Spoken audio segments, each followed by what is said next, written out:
And you're very welcome along to Off the Brawl, your weekly boxing show here on Off the Ball. You can watch us on YouTube or Facebook or get us or listen to us wherever you get your podcasts. I'm Ronan Mullen, joined as ever by Andy Lee and Phil Egan. Lads, how's it going? All good, yeah. Good. Back from our trip to Manchester, Andy? Yeah, it was nice. It was very nice. It was weather was wet, but other than that, it was a pretty good weekend, wasn't it? Well, it started off my day. Great weekend, Phil. Did you just get to hang out together before the fight? We met in the fight. Yeah. We hung out. I got a bird's eye view of the Sky production process. Yeah, he was front row and centre, actually. He had a good seat. It was good. Yeah. And it was a decent card. Yeah, it was a good card. Yeah, like... Good card. The televised bouts were really good. Yeah. I thought. Specifically, like, we'll get into them individually, but like, it kind of built towards the Cullen Cash fight was really good. The Taylor fight was probably the highlight. I think even taking the Irish tinted glasses off, it was definitely the highlight of the night. And then Crolla, you know, crowning moment for everyone in the arena. So it was a really good night. You were sitting beside Costello and Bunce. I saw you having a little bit of banter. Were they slagging you for abandoning them after? I was listening into what Steve and Mike were saying. And then I was just rehashing that on Sky. If we could hear you. Yeah. You could fairly belt out your post-fight thoughts. Yeah. No, they had Natasha Jones, which was a good shout, you know, because the female voice. She'd been in there with Obanoff, who had fought, you know, she lost to Obanoff and then obviously fought Katie.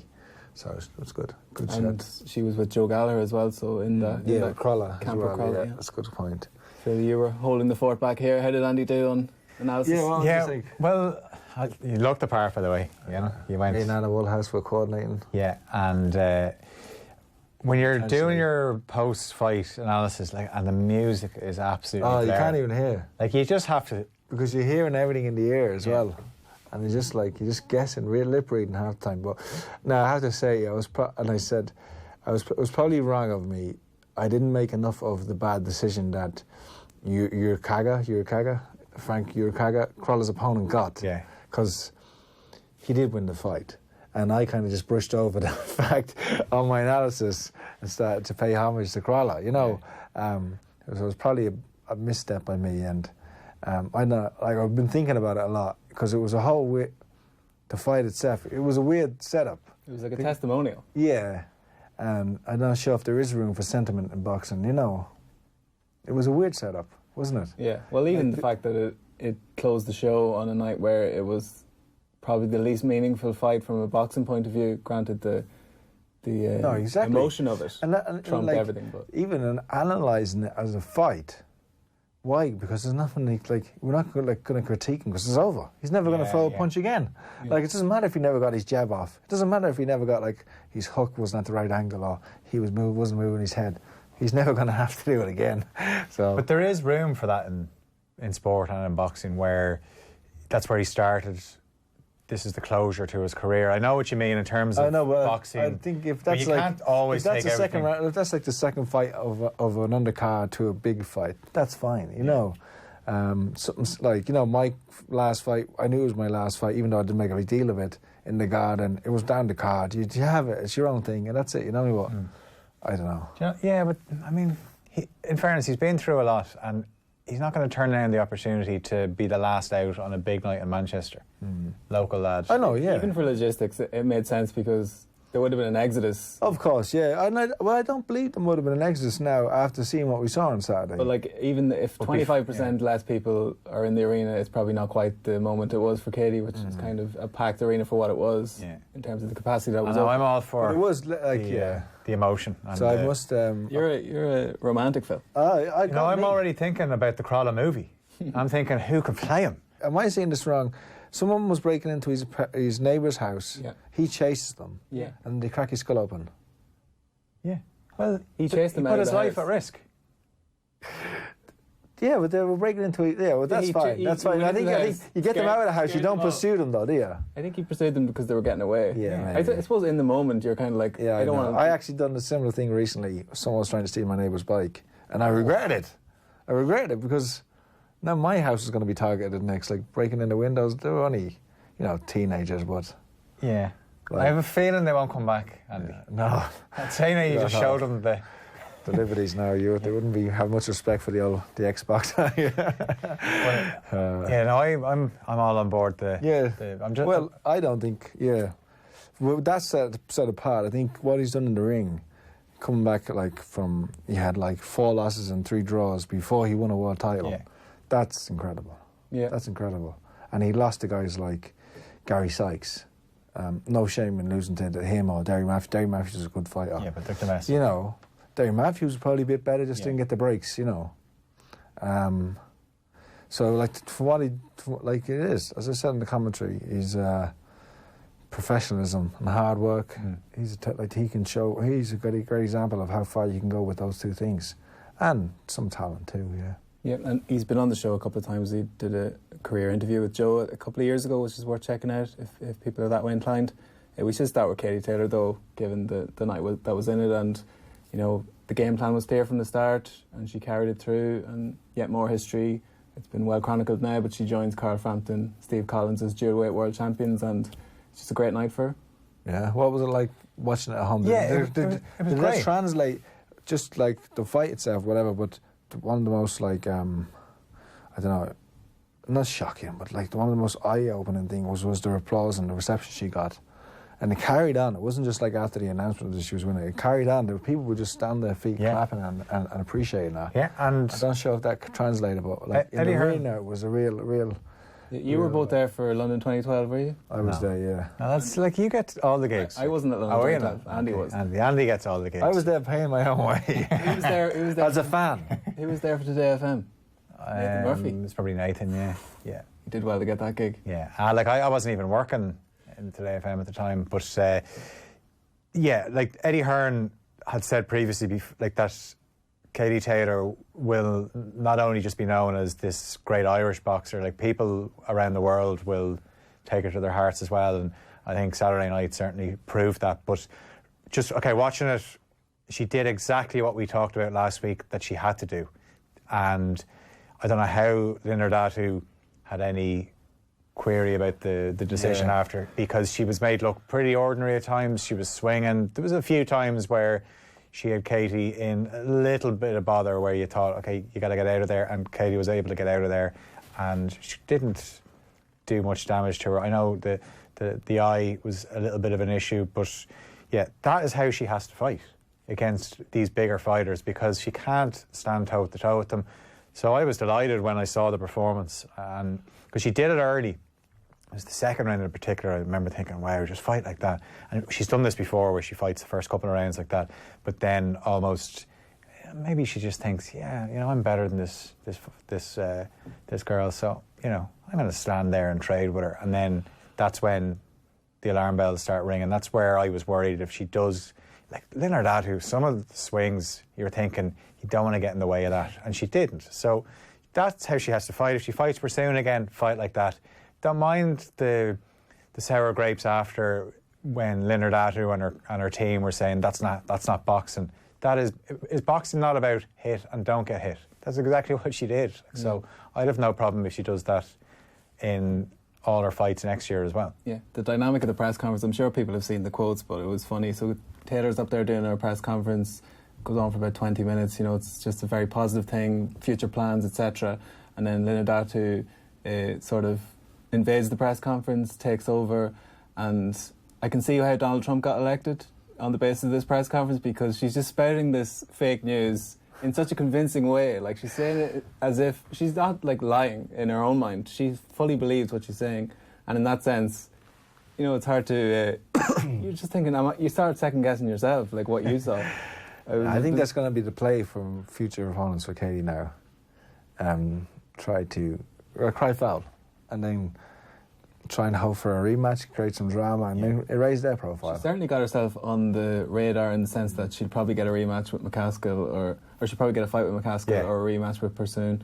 She's in the zone's mind. She should be delighted that she fought Katie, because I know what she got paid. Yeah, I know what she's been paid before. Yeah, and it's plus several times the amount she's ever been paid. We were talking about her fight against Candy White, which we were looking at how she won that fight, but look at the different setting, the surroundings. she's fighting in Manchester, massive crowd, like, so she must be thinking, yeah, I want more of that. And she probably wants to get... But her attitude stunk even during the fight. You know, it was like, you could see there was like a...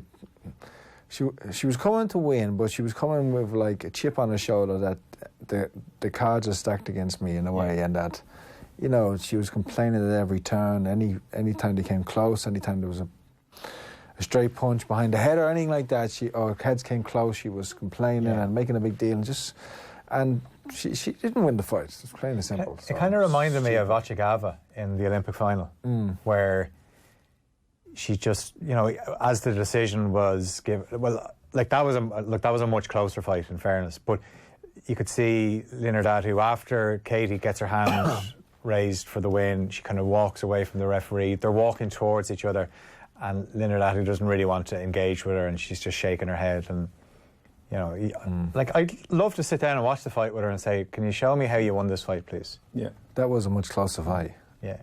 Oh, the Ochagava one, yeah, big time. Like, not to do Linardatu a total disservice, like, I had it something like 6 rounds to 3, 1 even for Taylor, so she was in the fight, and each round was... She wasn't a shutout or anything. She was game as they come, she pushed her, but she did hurt Katie at one stage. I think it was round 8, like towards the end. Yeah. But Katie recouped, and you have to weather those storms. You do. In a fight, especially a World Championship fight, there's always going to be moments like that. And, yeah, like I said, she weathered it. And, like, if Katie... That's all Katie has to do now. She doesn't have to prove anything to anybody anymore. She's had those... she's had those gut checks. She's had those blood and guts fights.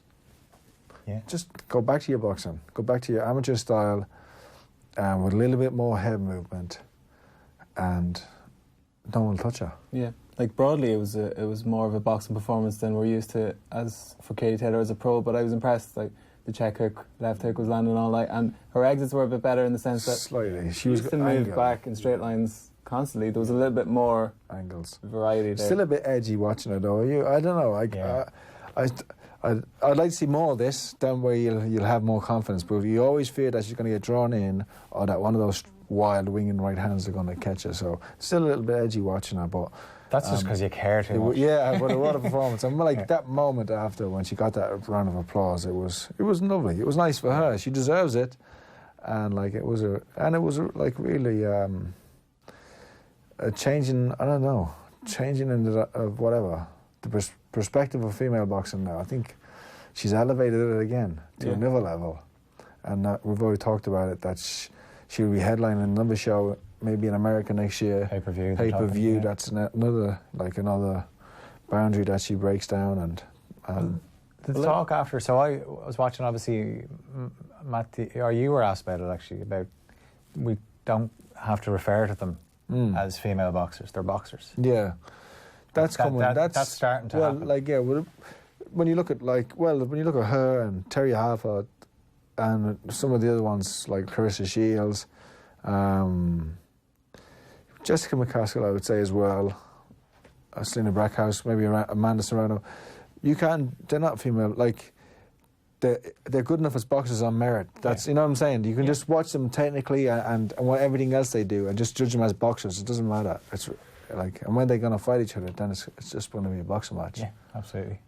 And like Eddie Hearn is a promoter, so it's his job to pick up his fighters. But he was mentioning Taylor in the same breath as Canelo, Anthony Joshua. She's on that sort of level, and he said, in his own opinion, she would headline Sky Sports box office in 2020. Like, so that's a huge thing. And with the right undercard and the right opponent, like against Amanda Serrano or pursuing a rematch, people saw how good that fight was, or Cecilia Brackhouse, which is very marketable to undisputed champions. It's never been done before, fighting each other. So, you know, what weight did they fight? It's feasible for that one. I think he said he didn't want her to go too far up, so I'd say it'd be more incumbent on Brackhouse to come down to maybe 142 or something like that. She's fighting at the end of the month against Bustos, who Katie beat. So that'll be interesting. Even I know you kind of like looking at previous opponents of Katie to see how they do against potential opponents. I know it's not an exact science, but sometimes it can maybe give you a little indication of what's to come. But that would be my only concern. That fight is she's a lot bigger. But fight like that on the outside, get in and out, don't sustain any damage, and she should be able to beat all of these. And look, she's going to have to go to points, I think. She's not going to stop any of these. Yeah. And the other thing that's been mentioned, talk from DAZN's perspective of an all-female card on International Women's Day, which is March the 8th, so it would be the weekend of that date, and that again would be huge for the sport from a women's perspective. So hopefully that can come to pass or something like it. It'd be great. Any particular opponents, Andy, you'd like to see her get in with in 2020? For now she has to. It's all going to be big fights from now on, isn't it? There's no more padding, or not even padding the record. No more no more mandatories even. Yeah, it's going to be Serrano, Brackhurst, and then Pursoon. I'd probably maybe in that order or in any order, you know. I think they'll leave Pursoon till the end, which would be nice. So the thing about this fight as well, VADA, is that going to be a stipulation now from Katie Taylor's team to any of these fighters? If you want to fight Katie, I think so. VADA are on board. Well, if you're not on board, there was a lot of VADA, it's right, because if they want this big money, then they're going to have to do the job. Also, like the fact, like what they can do, Eddie Hearn can say, look, if we're offering you the fight, if you're not willing to get on board with VADA, it doesn't look good on you. So it's, but it definitely favours Katie. And Pursoon had an adverse finding as well, which kind of flew under the radar ahead of that fight. So you can understand why the Taylor camp are a little bit, queasy with this sort of stuff. And like, in fairness, Matchroom have been on board with VADA for a long time to the detriment of their own cards. We remember Billy Joe Saunders fell off the card with Andrade, which is the headliner. The New York card almost fell apart with Jarrell Miller. So, they're sometimes it's to their own cause. What happened that one? Listen, all's well that ends well. Yeah. 4 weeks on Saturday. I know. Have you seen his body transformation? Yeah. I'm worried. He says he's going to be 8 pounds lighter. I think he's going to be a lot more than 8 pounds, judging by his current condition. What'll end up if he loses? People are like, you were better the other way. Give the guy a Snickers and let him fight. Yeah, and very exciting news. Just while you mention it, like we've been talking about it for a few weeks, but John O'Carroll's going to be on that card against Scott Quigg, which is all the makings of a great little firefight. Intriguing fight, isn't it? It's like they have put together. I know it's a while down the road, but it's looking like an exciting card, isn't it? Yeah. They got Michael Hunter against Povetkin. A couple of other heavyweight fights. Yeah, and it's a really nice start time from our perspective for a change, where Joshua will be in the ring around 9 o'clock. So we won't be staying up till 4 o'clock in the morning this time. Yeah. that can come back to haunt you. Yeah. We mentioned Crolla at the start of the show. There's not a whole lot more to say about it really.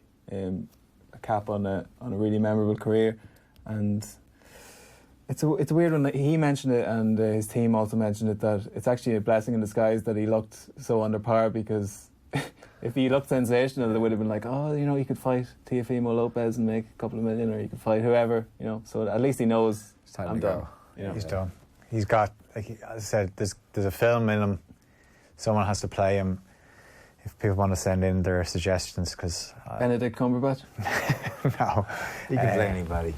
Then he's got to have a few books as well in there. So yeah.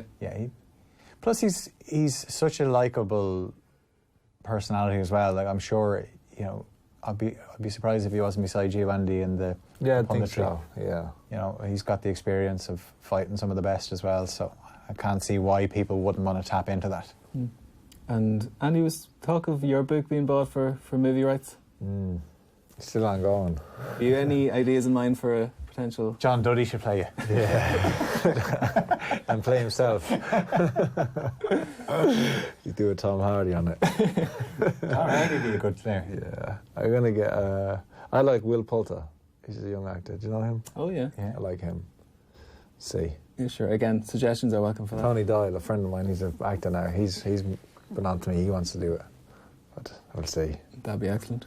I take an extra part as an extra, just like just a walk through a scene. Because I know, obviously, if you say a few words, you have to get paid extra. I'm not even looking for that. Myself and Ronan, I'll be Max Kellerman, and Phil can be Jim Lampley. Yeah. I'd be happy enough just to be just hitting a bag in one of the gym scenes.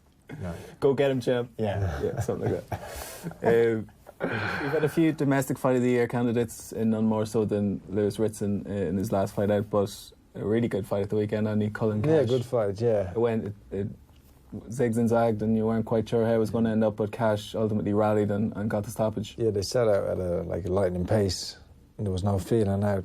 But good fight, and Cash, you'd say the more, like before you would said he has more quality, more like different ways of fighting, and I think that was the difference, and obviously the power. But Cullen had some power too, Great fight, and there's one thing that I appreciated about it is that, like, when a young fighter, as I said before, when you have that thing where you hurt an opponent, but then they rally back, it takes a strong mentality to weather that, to go through that and then finish out the fight with what was the 8th round. So there was a big, difference between knocking him down in the first round, hard and heavy, almost getting him out of there, punching himself out almost, and then having to manage his enemies, pick his spots, unload those. They were unloading bombs, both of them were. Unload those big punches, but then also take his rest up close and know how to nullify Cullen. And he just took his time then after the first round, and good fight. He had to take a lot of punches and go through some stuff, but he came through it like he. Yeah, that must be well. So frustrating though when you think the fight was so close to being stopped. Like Howard Foster was there, he was looking, and you were thinking he's going to stop it. And it goes, but if you've been in that situation yourself before, where you're hitting someone, you're giving it everything, and they're still there, and you're like, what do I have to do to get rid of this guy? Almost Karbov. What? You were 16, 17 punches. Oh yeah, he wouldn't go down. But I knew the referee. Like, I was just praying the referee would come in. Like, it was unloading, but no, I know it's like, it must be just like whatever. Well, you were used to one punch. Yeah, I had it Walk off. Like. So that's why I didn't answer that question. Yeah, so I didn't want to sound too arrogant by saying usually I hit them and they went down. But I suppose he will learn a lot from it, the fact that he had to do that. So and I suppose he also he's got a little chip on his shoulder, Cash. He feels, he's got a little attitude. I can see him being a bit of an attraction. Can you? Good looking guy. And good fight, exciting. Great name. He's been on great name. He's been on the next gen circuit for a while, but now that was a proper prime time showcase for him, and he graduation delivered. Puts Roy Sheehan's win in good context. I know. Yeah, Roy Sheehan had Cullen out in 2 rounds, was it? In the last man standing. So yeah, Cullen had him, Sheehan had Cullen out, and Roy training for 3 weeks. Just shows these domestic title fights in Britain, like our fighters are just as good. Like, they don't. Sheehan's a quality operator. It's just a shame what's happened to him, and even now, he just can't find time to train because he's got to work. He's got a family to support, and so much potential lost there. Just hope someone can take a chance on him, or the chips will fall in a certain way. But you mentioned Terry Harper against one of my favourite gatekeepers in boxing, Vivian Obanoff, who fought Katie Taylor and beat Tasha Jonas, and was, again, does exactly what she says in the tin, came to fight. If you're not of a level, she's going to beat you, and Harper managed to navigate it. She fought a lot of rounds with a huge swelling on her right as well. Obanoff, tough as they come, but yeah, Harper's a nice boxer. Well balanced, good variety, long range, short range, good power in her right hand too. Yeah, she's a nice boxer, and who knows, she could be challenging Katie at the end. If Katie wants to continue at the end of this run of big fights, by the time that comes around, she gets through those, Harper could be a big name and ready to challenge her. Yeah, and Chantal Cameron's coming up the crest of a wave as well. I think Harper, for her part, has Eva Wallström, the former Katie Taylor opponent, for the super featherweight title in her next fight. So that's a big step up. She's obviously a fan of Katie as well, so that it was nice. You could see how the narrative would go if they do fight. Yeah, and anything else on the card? Any Martin Bacoli got a win? Martin Bacoli got a win. Yeah, it wasn't much of a fight, was it, against Joey Hernandez or something like that? The guy was name. That wasn't much of a fight.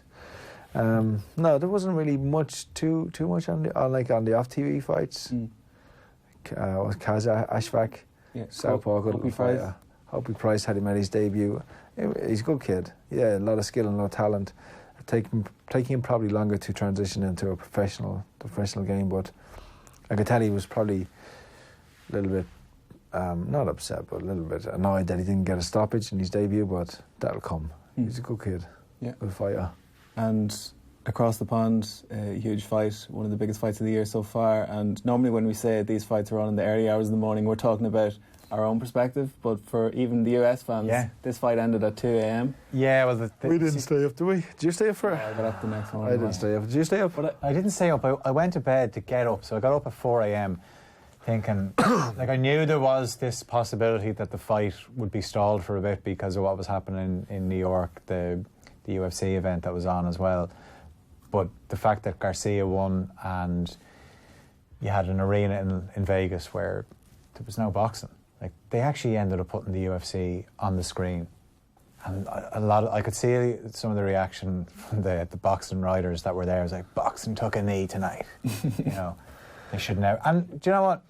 Like, there's rooms for all sports. We can all watch different sports. Some people like boxing and MMA. Yeah. Some people are very much boxing only. Some people are very much MMA only. You know, you can embrace them all. But if you're a paying punter inside that arena in Vegas and you're hanging around... You paid $600 for a ticket. Yeah. You're sitting like this, looking up at the spot you don't even want to.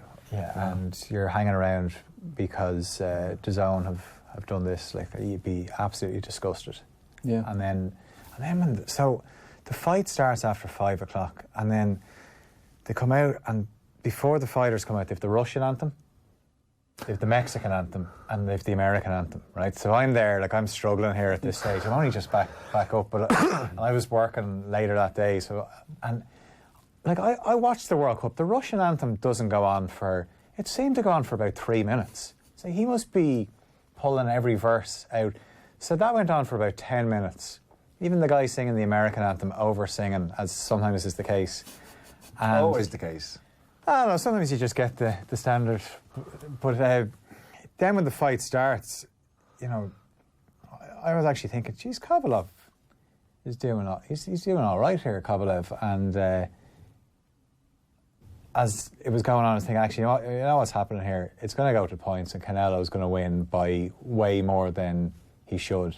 But Canelo, in fairness, he took away that controversy. The video I was watching the next morning, I tried to avoid it, but like you search for a link, you find it, and then I found it, didn't know who won, clicked on the video, but then you see the duration of the video, and it was like 35 minutes, so I was like, this does not go the full way. Yeah, and at the end, you're like, I don't know how this fight's going to end, because pictures came out from the dressing rooms beforehand of the two lads asleep, and I thought some of them were still asleep at some stages because there wasn't much happening in the fight. Yeah. And then all of a sudden, clinical finish, and you could see in the shortness of Canelo's punches at the end of the finish, like, he knew he was going to take him out of there. And there was only 4 minutes left in the fight, but it wasn't as if he was flailing. Like, I know the consensus ringside was he was behind. The judges actually, unsurprisingly, had him ahead. But he finished it in such a way that he knew it was coming. He was waiting for an opening. It didn't matter when it came. He took his chance, and it was a lovely finish. Picked it up noticeably in that round 11 compared to what he had. No, he was just mostly ambling around, and like I said, it was only a matter of time, and the punch that did it, it was beautiful because he went down with his hook, but then he just turned at the last minute to a hook to the chin. It looked like he was going to the body. Kovalev braced, and then didn't expect it to land on his chin. Yeah. What do you think, like, even, I know it's irrelevant now, but was Kovalev ahead, do you think?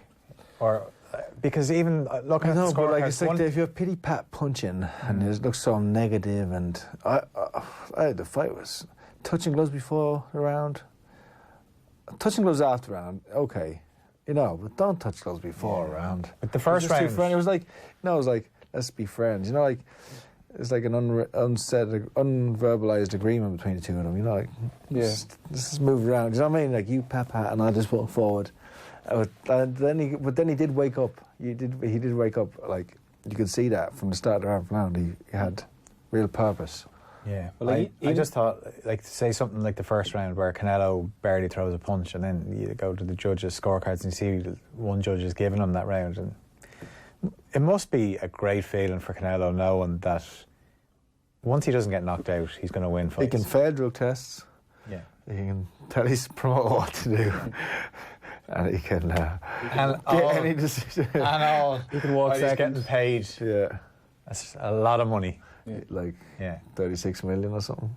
Oh, it was for that fight. For the whole thing. That's why, like, you have to take the criticism of the zone with a pinch of salt if you're in the Canelo team. If you're getting paid close to $500 million, I'm lying down. I'm waiting to you tell me when I'm going to fight. I don't mind. Yeah. And like, I'm not a believer in CompuBox necessarily. Like, it's a good ballpark figure, but it's not exact. But like, just looking at those numbers, so Alvarez landed 133 of 345 punches. Kovalev landed less, 115, but threw 745. So if you're throwing like meaningless jabs, which are like clearly landing on Canelo's gloves. Oh, well, it wasn't great, was he? Like, what? He didn't even have a go, you know what I mean? He didn't even bite down and say, all right, let's just have a tear up here and I'll go down fighting. He was just... The crusher. The crusher got crushed. Yeah, he didn't even take a chance. He didn't unload the right hand really at all. It was about 6 o'clock when it was over, when it was all over, and at that stage... What'd you do then? I went back to bed, but honestly I was looking, Rory McIlroy was going well in the golf with 4 holes to go, and I was thinking, will I stay up and watch the end of that? I ended up going to a playoff, but I didn't. I went back to bed for about 4 hours. But I really should have just done what you lads had done and just had a proper night's sleep. So he's a Hall of Famer now.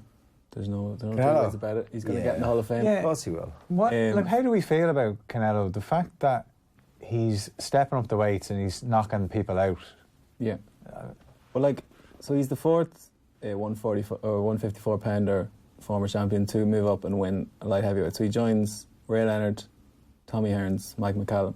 But like, the way those lads fought was slightly different. They weren't stalking their opponents in the way Canelo did the other night. Like, the frames were, he just looked so wide. It was an unnatural physique, in my opinion. Like, you don't want to cast aspersions necessarily. He beefed up, you're saying? He did, yeah. Like, what he does in the ring and how he fights. Yeah, it's that's it. Like, I wouldn't say sensational, but it's he's the best. He's, like, you know what I mean? Him and Lomachenko, Terence Crawford, the three of them, you put them together, whatever way you like, wherever one you want. They're the three best fighters in the world right now, and he is a strong case of saying he is the standalone best fighter in the world, because how he fights, what he does in the ring, his ability to slip and pressure fighters, slip punches and counter. There's nobody else who can do it like him. But the technical improvement, I can't believe. Like, so the guy who got outboxed by Lara, lost that fight, got the decision, surprisingly. I was talking to a friend of mine. Got a draw against Mayweather, even. He's not a great fighter. He's not a great fighter because he doesn't get, like, great fighters don't get smacked around. Like, he got smacked around by Mayweather. Like, you know, that's it. But there is a huge improvement in him. Yeah, you have but to like, say. So one judge had it. Was it CJ Ross had it at level against Mayweather? So he's always had that on his side, even from his infancy. But like, that guy who seemed so one-dimensional and like one-paced has turned into this guy with so many wrinkles to his game. And I tweeted something to this effect: like, you watch his last 5 fights, he fights a different way entirely in each of those fights. Like, against Golovkin in the first fight, he got criticism for fighting off the back foot. Golovkin, Abel Sanchez in particular, was giving him stick for saying, come and meet me in the middle of the ring. The way the Mexicans fight. And in the second fight, it was Golovkin that was retreating. So, in fairness, credit where it's due. And I'm always reluctant to give him too much credit, but... I find when I'm watching his fights, because of the stuff that's gone on, that I want him to lose. And, you know, he's an unbelievable boxer, but I just find I'm trying to separate all the stuff that's gone on, but I find myself watching his fights in the hope that someone's going to beat him, and then I can go, that'll teach you now. But it's not going to happen because he's just too good. And we've seen the clenbuterol cases risen again with Ray Vargas, Julio Cesar Martinez, who both returned adverse findings but have been cleared of any wrongdoing because of the same excuse that it was contaminated meat. So, you know, Canelo might be vindicated in the long run here. I very much doubt it, but we'll see. There'll be no issue, obviously, with vegan world champions. Last word on that, if anyone wants it, but before we move on, I should mention Billy Joe Saunders is one man who fancies the job, and he returns this weekend. He's going to fight. Callum Smith is probably like, you'd give Saunders a chance against him, but Canelo's looked just so good, hasn't he? You know, but you would give Saunders and Smith are probably the only two men right now who can challenge him, I would say. Well, I don't know. Who do you see? Is there anybody else that you see? Well, he's not going anywhere near Beterbiev or Volchik, put it that way, so, or Bivol even, so I think those lads are a little bit too big and are in their prime, so I can't see him going near those. But Saunders has the style to beat him. as you said, Canelo has improved to such a level where I think Saunders would have conclusively beaten him a couple of years ago, but not so sure anymore. And where that fight would happen as well, he might ask Saunders to come up and meet him at 175. So yeah, you don't know. One thing on Saunders, like it's a gimme fight this weekend really, but he only arrived in LA on yesterday as we're recording now, so it's quite late, isn't it? Yeah, I think he had some visa issues. I think it only got issued a visa late in the day, so it's not ideal preparation, is it? It's not, but he's just a crazy guy. He'll just go in there. he look good, you know. He'll give this guy a whooping. And I know it's a big debate. What do you guys think about it? About like a world champion, 2-time world champion fighting on the card of 2 YouTubers? Yeah. What do you think about this?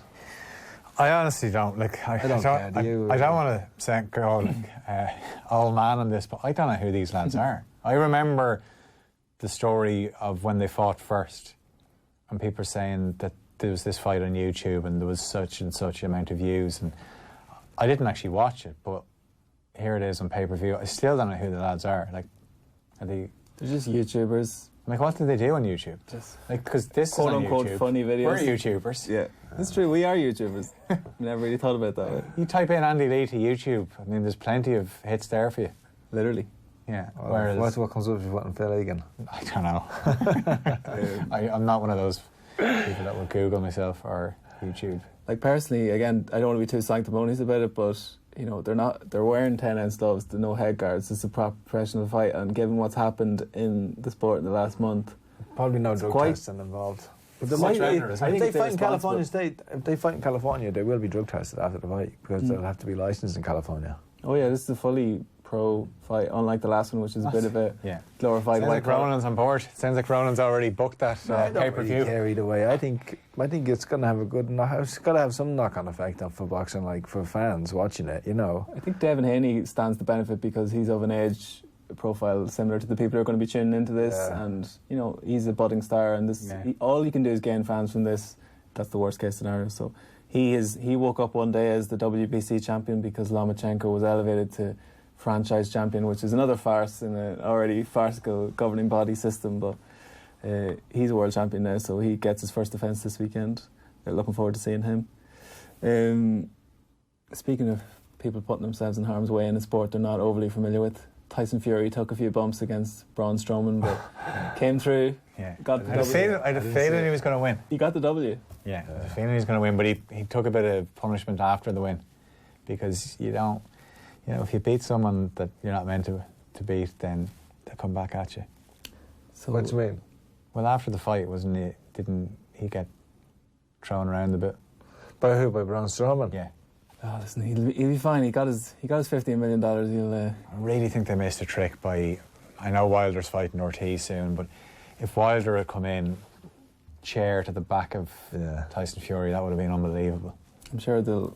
Maybe Royal Rumble time. It would have been awkward because they actually are going to fight soon. So, like, if he's going to allow Wilder to run in and hit him in the back with a chair, then, like. But Fury and Strowman actually fought the other day. That was proper.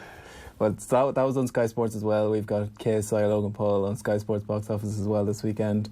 But they have redeemed. Anybody buying it? I can't say. No. They have redeemed themselves somewhat though, because we've got a special treat tomorrow on Sky Sports. Inoue against Donaire. Lunchtime as well. That's a nice. It's ideal for us. You should be in the office. Yeah, we should do a live off the BRAWL, we should do a Joe Rogan style watch commentary. Yeah, but I don't think it'll last too long. Like a fight talk. Yeah. Well, that'll be a 5-minute podcast. You bring the weed, and we'll do a Joe Rogan. I don't know why you're suggesting I bring it. Like, I don't know. But yeah, his last 4 opponents, anyways, haven't seen past the 4th round. So I think that says it all. Donaire can punch. From Donaire's point of view, he's looking for a knockout as well. Yeah. So it'll be over nice and early. I know Frampton has picked Donaire. I know they're buddies, but he's going with Donaire. So you know, what hell of if Donaire wins this thing tomorrow? It's unreal. As you said last week, how is he even in the final? Like, Hall of Famer. Both of them are definitely Hall of Famers, but I don't know if you know he's a Hall of Famer yet. By the time it's all said and done. Not yet. Oh, when it's all said and done, Andy, come on. I just can't understand you didn't. Don't look too far ahead. Extend your stay in Japan to try and take this fight. I was just going to say that. If this was a month ago, I would have got this in nicely. Yeah. It's a pity. But yeah, he's 37 next week, Donaire. Like, when he fought Frampton, it was almost like a sayonara sort of fight. Like, I thought Frampton was going to stop him. Like, for in the middle rounds, I could see, like, it was could Frampton, like, turn the screw, because it looked like he was ready to go. Like, he lucked out against Ryan Burnett in very unfortunate circumstances, but he was competitive enough while that fight was going on. Burnett was winning it, but he was certainly holding his own. Then his opponent pulled out in the semi-final, so he's coasted to the final. Yeah. Inoue on the other side has blitzed through everybody, and certainly he's in the conversation for pound. It's a competitive mantle at the moment. Yeah, he's not going to challenge the three that Andy mentioned. But I think he was in a few of the top tens, wasn't he, that we did. But he's last out Donaire, which probably will. I'm not sure if it proves a lot. No, I think it, like, you know. Like the crowning fight, it would have been him and Burnett. Like, I think that was the whatever, but the seedings, those were the two best fighters in the tournament, so that was what everyone was hoping for. And Tete, it's pretty. Even if Tete would have been in the final now, that would be a good fight. You can see him moving up. Like, he's not gonna make the kind of money he merits in the bantamweight division. So he's gonna look further afield, as we've seen with other fighters of that ability. It's a shame. Like, you look at the other World Super Series of boxing, they've really, the winners of that have become real stars. Not crossover, but almost, like Usyk and Josh Taylor, like, you know. But I wouldn't say, you know, he's going to have that. You know, he will be within boxing. Yeah, people will know who he is and recognise him. Even Callum Smith hasn't really kicked on. Like, he has a fight with John Ryder. Having that fight over there in Saudi Arabia was a bad move. They should have had it in England. Imagine having a big fight in Saudi Arabia. But like, George Groves against Callum Smith. Yeah. Come on, that's box office in England. If nothing else, the winner is an absolute superstar. That fight did spawn the boxing version of Rebecca Vardy against Colleen Rooney, with Groves and Frampton having a little bit of. Yeah, I know. Yeah, that was. He went in 2 foot, Groves. Yeah, that's what you call going too far, I think. I don't know what to say about that. Yeah, I think we'll let the two lads settle that between themselves. Sad to see. Before we go, unless there's any other business, we should shout out to Conrad Cummings, who returns this week in London against Danny Dignam. Slight underdog in that one, so hopefully he can get things back on track. 2 back-to-back losses against Luke Keeler. You had Luke Keeler, or you were in Luke Keeler's camp? Oh yeah, we went to Coliseum Gym yesterday. It was bad with Pete Taylor's lads. Paddy Spad, Cinan Kelly and another lad. And Jason Spad, Luke Keeler, Jason Quigley and Luke Keeler, and it was a great spar. 2 of them did really well. And it's world-class sparring. It's great to have that sparring on your doorstep. What's it like then? So, you know, you're there. Do you have, if you're a fighter... I was just glad I was retired. Yeah. But if your fighter's doing well in the spar, you're kind of looking over at Pete going, arms folded going, they're good, aren't they? Yeah. No, I didn't... It was a good spar. It was even. There was no winner, no loser like that. But, you know, we have to do that in Ireland because there's a lack of sparring. You know what I mean? So you have to go spar with everybody, even though Jason and Luke are in the same division, could also easily fight somebody. As amateurs, could easily fight somebody. Like, it's going to benefit them now. Who I worry about the future. And so see it often so many times that people have ended up fighting for world titles against each other that they've sparred. Like, it's not. So they both did well. It was a good spar. You always keep a little bit. We're going to do it again in a couple of weeks in reserve, don't you? Yeah. So any other fighters out there want to come and get some sparring? Paddy's back in action next weekend. After BRAWL. Paddy's back in, next weekend. It's fine preparation. He's sparring Friday. His last spar. Good stuff. So we'll recap this weekend's boxing, and we'll chat about that fight maybe next week. Mm-hmm. And there was one story this morning. Nicola Adams. Oh, retired. Yeah. So we had a tough fight the last time. Yeah. It was a draw, wasn't it? And another London 2012 gold medalist, but never really quite came together for her. Signed by Frank Warner. Yeah, kind of didn't quite kick off in the way they probably hoped, but unbelievable amateur, and she retires as a medal. Yeah, exactly. So thanks, Andy. Thanks, Phil. Thanks to producer Tom, as usual, and thanks to everybody for tuning in. We'll be back next week.